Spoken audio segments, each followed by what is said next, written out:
And so, after that day full of twists and turns, Paolo's life seemed to have taken a completely unexpected turn. As he drove through the lonely streets toward home, the lights of Milan had now gone out and the silence of the night was beginning to weigh heavily. Every kilometer traveled was a mixture of regret for the past and an uncertain hope for the future. Paolo couldn't take his eyes off the dashboard, thinking of Sofia and the little boy, of that mysterious Marco and the secret of the orphanage. His mind was a whirlwind of questions. What if Marco really was my brother? How could such a deception happen in such a twisted family? In the days that followed, the truck became his refuge and the place where he rehearsed every detail of his existence. Every curve, every stop at a small service station, every chance encounter along the road fueled his determination to discover the truth. During a long stop in a country town, Paolo decided to call Sofia.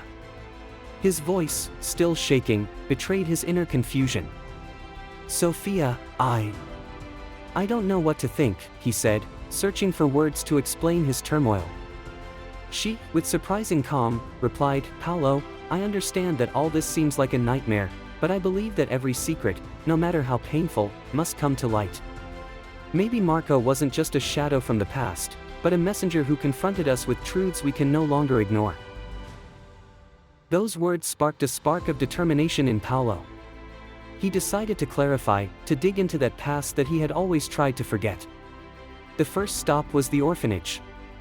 He returned there with his heart in turmoil and, after overcoming the initial embarrassment, the director told him the story of a special boy, abandoned and then found by a powerful couple, who had decided to keep him away from the eyes of the world.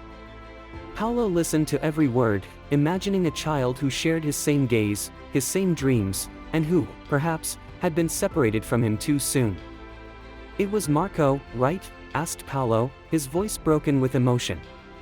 The director lowered his gaze and, after a few moments, admitted that the truth was much more complex than Paolo had imagined. The discovery that he had a twin brother, and that Marco had been entrusted to another family with powers and well-kept secrets, threw Paolo into a whirlwind of questions. He couldn't help but think about the past, about that life in which the two were inseparable, perhaps playing together in the courtyards of the orphanage, without ever knowing that one day they would be separated by very different circumstances. Maybe Marco was destined to follow a different path, he repeated to himself, trying to make sense of that terrible separation. Yet, that mystery was not only a question of blood ties, but also of truths hidden behind the veil of betrayal and lies. In the days that followed, Paolo found himself frequenting places he never thought he would visit. In an old bar on the seafront, sitting at a worn table, he started talking to an old childhood friend, Riccardo, who had always kept alive the memories of times gone by. "Paolo, do you remember when we were children and dreamed of discovering all the secrets of the world?" Riccardo said with a melancholy smile. "And now here you are, having to face the mystery of a twin brother and come to terms with a past that has always left a shadow over you." That comment, however simple, sent a current of repressed memories and emotions running through Paolo. He began to realize that, after all, the search for truth was not just a personal matter, but a journey through one's roots, an attempt to reconnect with the part of himself that had been lost. Meanwhile, Sofia's life at home seemed to be finding a new balance. She, still shaken by the loss of Marco and by the disbelief of having seen such a similar reflection in Paolo, had decided to welcome the little boy as a sign of continuity, a bond that transcended the pain. In every look of the child, Sofia looked for a message, a sign that everything could still be okay, despite the scars of the past. Paolo, for his part, tried to be a point of reference for her, offering not only the comfort of a stable presence, but also the promise that together they could discover the hidden truths. One afternoon, after taking care of some paperwork and returning to a provincial town, Paolo decided to visit Marco's company again. There, among old documents and dusty archives, he found traces of contracts, letters, and photographs that told a story of ambition, rivalry and, above all, of a family divided by greed and power. The yellowed pages spoke of a man who had always fought to assert his independence, but who in the end had been overwhelmed by a cruel fate, unable to reconcile his ideals with the ruthless reality of the business world. Paolo found himself confronted with a bitter truth: Marco had chosen to embrace a different path, perhaps to escape a destiny that seemed already written.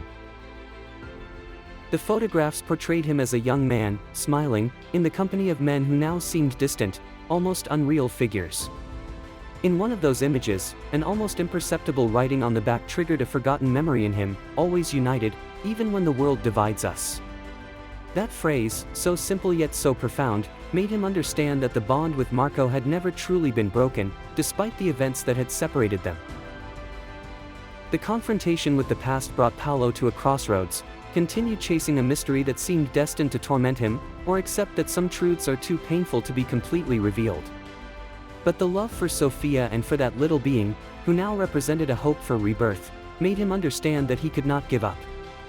He decided to gather all the information collected, to look for a definitive connection that could explain every detail, every inconsistency.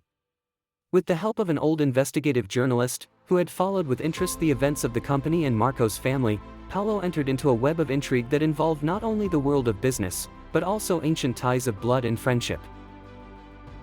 The man, with a firm tone and a sharp mind, put him in touch with people who had known Marco, revealing untold anecdotes. Once, during a boat trip, Marco had spoken of a recurring dream in which he and Paolo were together, inseparable like twins destined to change the world, a dream that now took on a tragic and at the same time consolatory meaning.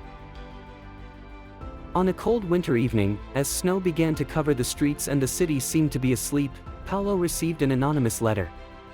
The words, written in an elegant calligraphy, told of a past in which the truth was hidden behind secrets too dangerous to be revealed. The letter invited him to meet in an old abandoned warehouse, a place that had once been the scene of secret meetings and exchanges of confidential information. With his heart in his throat and his mind full of questions, Paolo decided to follow that last clue.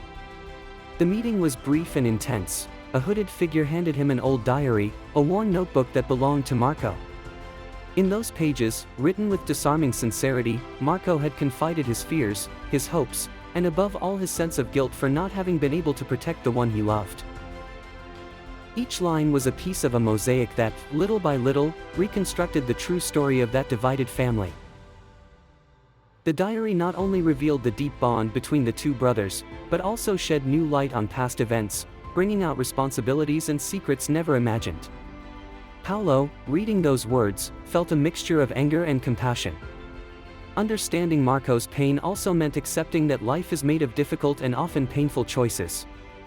With the diary in his hand, Paolo realized that the real obstacle was not the mystery of the past, but the ability to forgive one another and move on. That awareness became the key to a different future, a future in which love and truth could coexist, despite their complexity. Finally, on that long winter night, sitting in front of the lit fireplace with Sofia and the little boy, Paolo found the strength to start over. The road was still long and full of obstacles, but he knew he was no longer alone. Every memory, every page of the diary, every chance encounter along the way had helped to forge a new destiny. That night, as the snow fell slowly and silently, Paolo understood that sometimes pain can be the prelude to a rebirth, and that the truth, even when it hurts, is the only way to open the door to an authentic life. So, armed with courage and with a heart that was less wounded, Paolo decided to share his story, not only as a tale of tragedy and secrets, but as a life lesson. His experience, made of losses and rebirths, of mysteries revealed and new beginnings, became a symbol of hope for anyone who finds themselves struggling against destiny.